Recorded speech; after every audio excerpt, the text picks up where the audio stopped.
தள்ளி விட்டு நக்கலா பண்ற சொரி முத்துனா அரைஞ்சு பல்ல கழட்டி போடுவேன். சொரி முத்து ஐயா நான் அழகா கூப்பிடுறா. முதல்ல சொரி முத்துங்கிறது அப்புறம் ரிய துக்குறது அப்புறம் கொஞ்சமா சுருக்கி சுருக்கி முத்தையும் சுருக்கி சூடா வரைக்கும் வர்றது. பேர்த்து விடுவேன். இல்லன்னா மணியாடி சாமின்னு கூப்பிடுங்கடா. சரியா மணியாடி சாமி தான் கூப்பிடுறேன். ஆக வேண்டியத பாரியா. சரிடா அப்ப யாருக்கு பேய் பிடிச்சிருக்கு?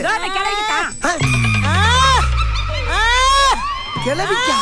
ஏன்டா அந்த ஊர்ல கிளவிக்கலாமாடா பேய் பிடிக்குது? என்ன பேய்களுக்கு கூறு இருக்குன்னு போச்சா? ஆமா அந்த கிளவி யாரு? எங்க ஆத்தா பொண்ணு தாயி. உங்க ஆத்தா பொண்ணு தாயா? கொஞ்சம் இரு. வாடா வாடா. நம்ம கிளவியப்பா. டேய் ரெடி ஆயிக்க? சரிண்ணே. ஆமா உன் பேர் என்ன? அதான் பொண்ணு தாயின்னு சொன்னாங்கல்ல. டேய் நான் பேயோட பேரை கேட்டேன்டா. பேப்பல கொஞ்சம் சும்மா இருடா. டேய் உன் பேர் என்னன்னு கேட்டல்ல? தாயே. உன் ஊர் எது? பாரப்பட்டி. உன் வயசு என்ன?